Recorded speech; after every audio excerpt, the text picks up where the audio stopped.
Chers collègues, je vous propose que nous commencions. Nous débutons cette journée sur l'enseignement de la géographie d'Afrique. Pour ouvrir cette journée, je vais laisser la parole à notre collègue Jérôme Buridan, professeur de géographie à l'Université Picardie-Jules Verne et directeur adjoint de l'UFR d'histoire-géographie. Voilà, merci beaucoup. Je voudrais vous souhaiter la bienvenue dans cette université, au sein de cette UFR. Je n'ai pas la prétention de vous faire une introduction scientifique sur l'Afrique. Je suis spécialiste des environnements forestiers, notamment des forêts tempérées.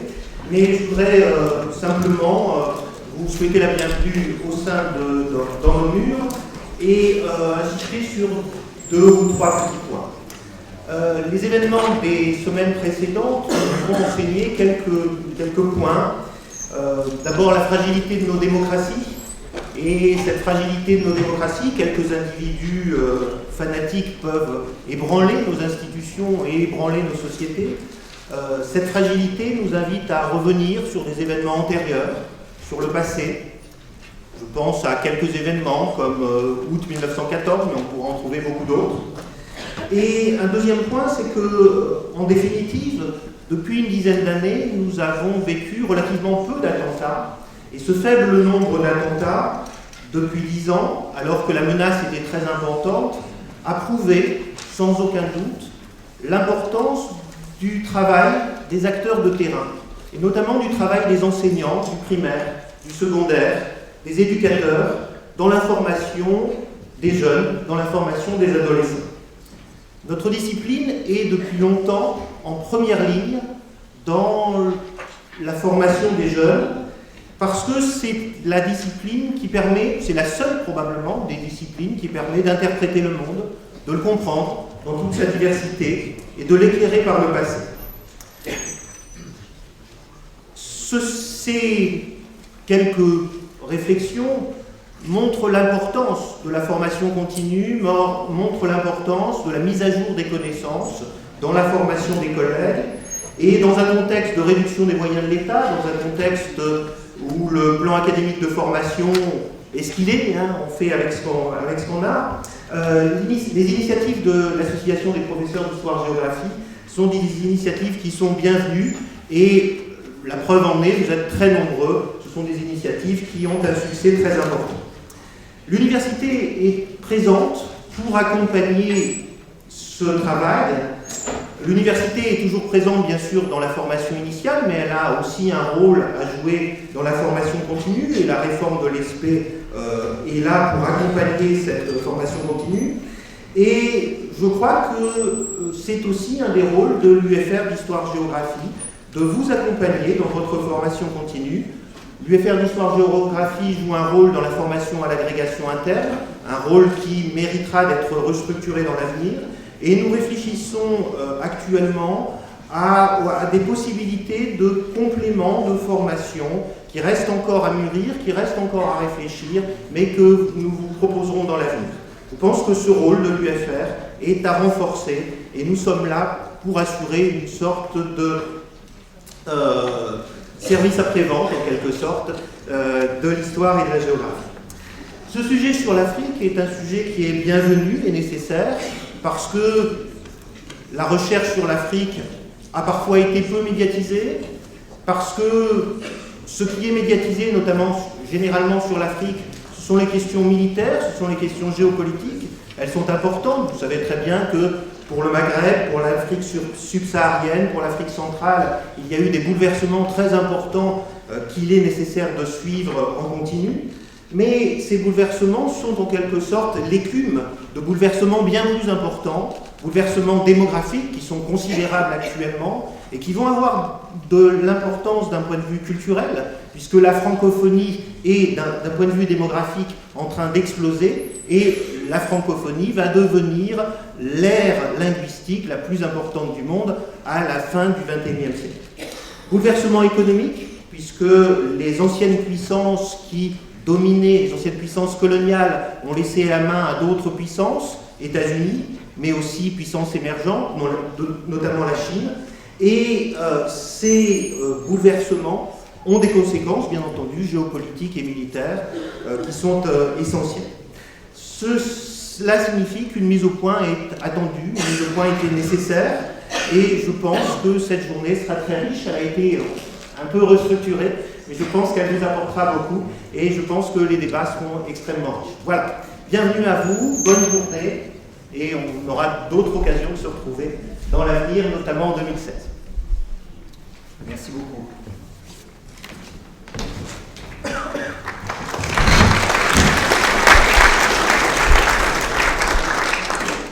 Alors, merci beaucoup à Jérôme Gurinan pour ses propos.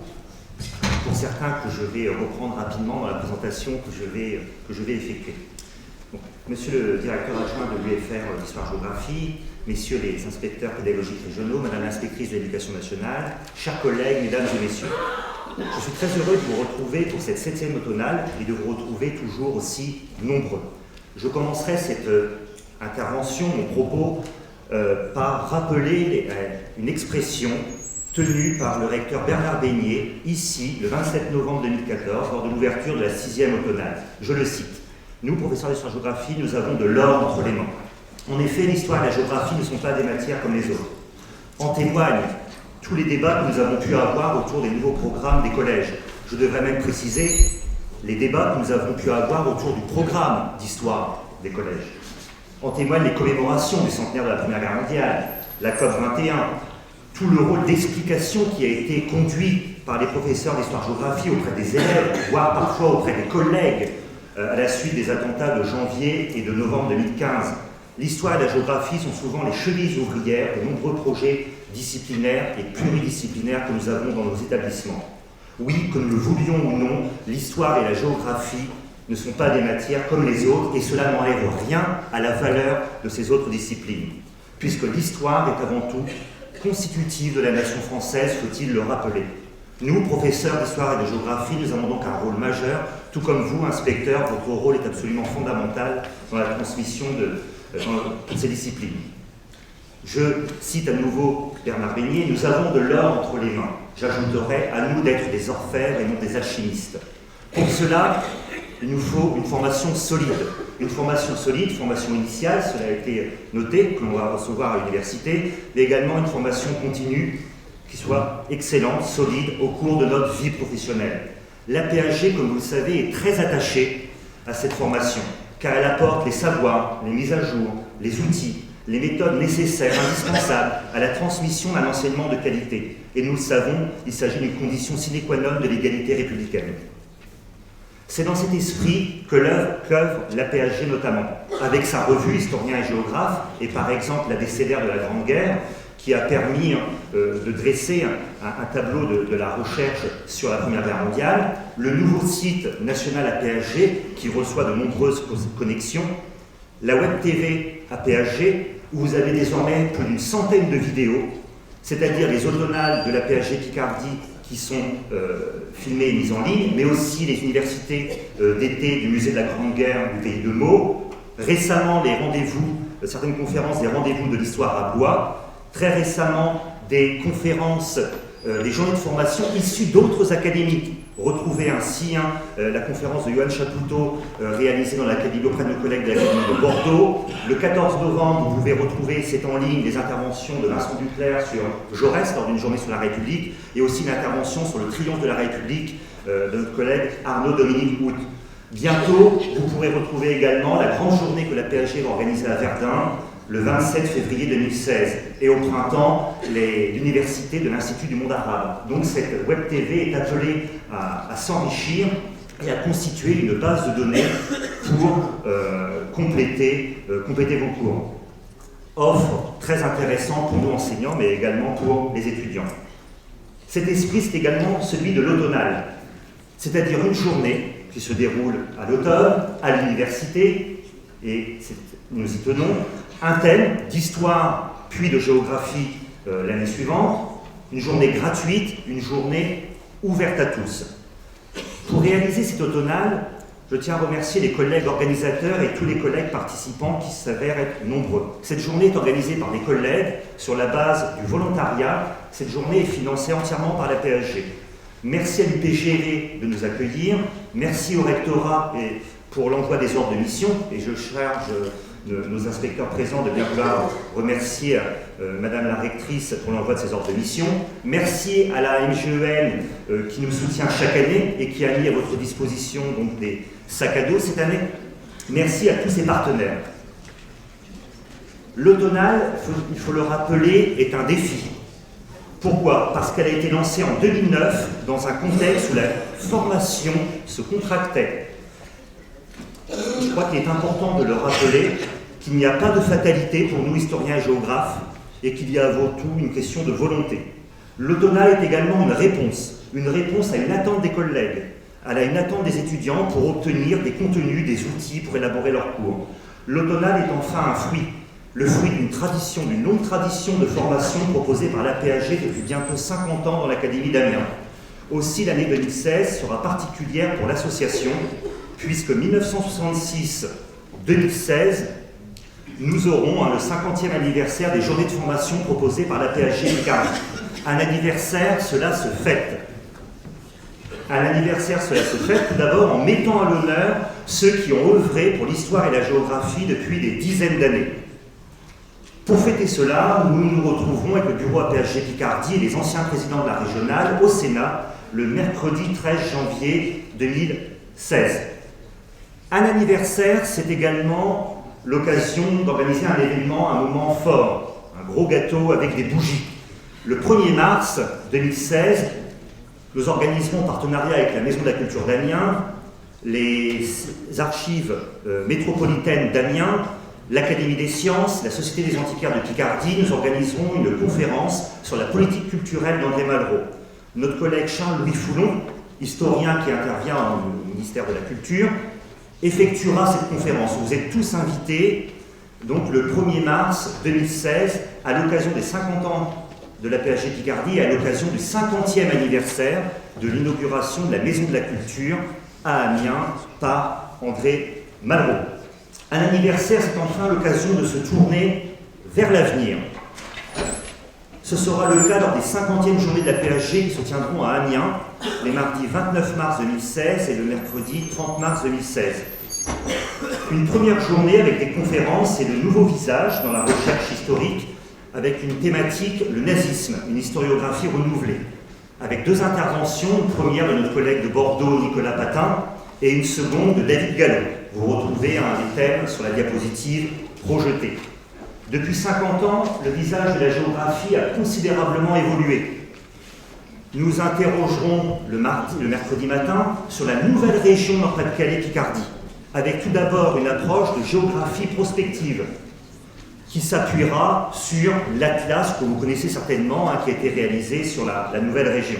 Nous aurons ensuite une intervention du collègue de Lausanne, Jacques Lévy, qui portera son regard sur le nouveau découpage territorial. Enfin, cerise sur le gâteau s'il en fallait une, Amiens 2016. Événement exceptionnel, événement majeur, à Amiens en 2016, des Journées nationales de l'histoire et de la géographie, qui se tiendront du 19 au 22 octobre 2016, c'est-à-dire au début des vacances de la Toussaint. Pendant 4 jours, Amiens deviendra la capitale nationale de l'histoire et de la géographie. Environ 100 conférences ou ateliers se succéderont pendant 4 jours. Ce programme, il sera à la carte. Il ne s'agit pas d'une automnale, il ne s'agit pas des journées de la PAG, il ne s'agit pas de se retrouver tous dans un amphi pour suivre les différentes conférences. Il s'agit à chacun de se construire son programme, de venir à Amiens lorsqu'il le souhaite et d'assister aux conférences qui ont attiré son regard pétillant. Regard pétillant autour de 2 thèmes. Le premier, assez large, les guerres en histoire, et un deuxième autour des agricultures et de la ruralité en France en géographie. Vous l'imaginez bien, pour mener un tel projet, il nous a fallu mobiliser de nombreux collègues. Un comité d'honneur tout d'abord, constitué de 16 membres, présidé par notre collègue Michel Agnorel. Un conseil scientifique centré sur l'Université de Picardie-Jules Verne, composé de 26 membres et présidé par Philippe Nivet. Un comité d'organisation d'une trentaine de collègues, s'appuyant sur le bureau APAG Picardie. C'est également la mise en place d'un site internet, et vous pouvez le consulter, un site internet dédié. une charte graphique qui a été mise en place pour l'événement, et enfin de nombreux partenariats qui ont été noués à toutes les échelles, régionales, mais aussi nationales, puisqu'il s'agit de journées nationales et d'un événement national. Mobilisation forte des collègues pour un projet global qui dépasse les simples conférences, puisque vous allez avoir pendant la durée des journées des expositions labellisées AMER 2016, des projections avec un cycle cinéma, des projections labellisées AMER 2016, et une publication pour compléter les conférences, pour mettre en perspective les différentes conférences. Une publication d'environ 150 pages, avec 4 dossiers, publication coordonnée par Philippe Nivet, avec un premier dossier sur l'année 1916, labellisé par la mission du centenaire de la Première Guerre mondiale, comme les journées d'ailleurs, un second dossier labellisé par le CLEMI sur la représentation des guerres depuis 1914. Alors je ne vous donne pas le contenu de la publication, il faut quand même que je vous laisse un peu de suspense. Un troisième dossier sur la transformation des territoires ruraux en France. Un quatrième et dernier dossier sur la transformation des agricultures en France avec des études de cas menées en partenariat avec l'UTC et l'Institut Lassalle.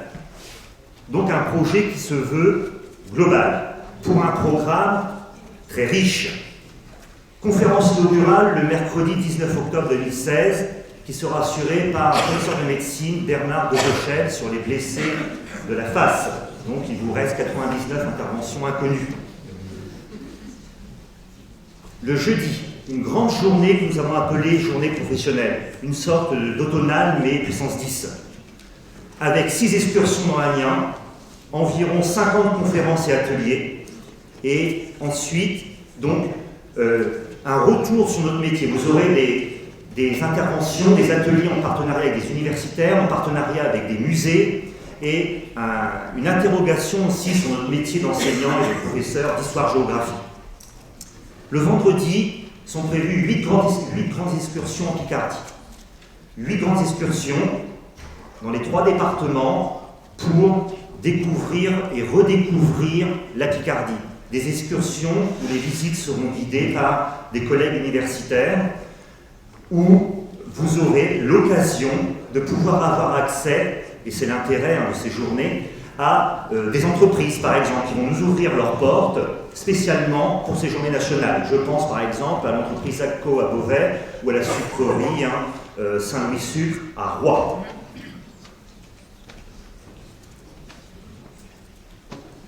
Le samedi, un salon de l'histoire et de la géographie.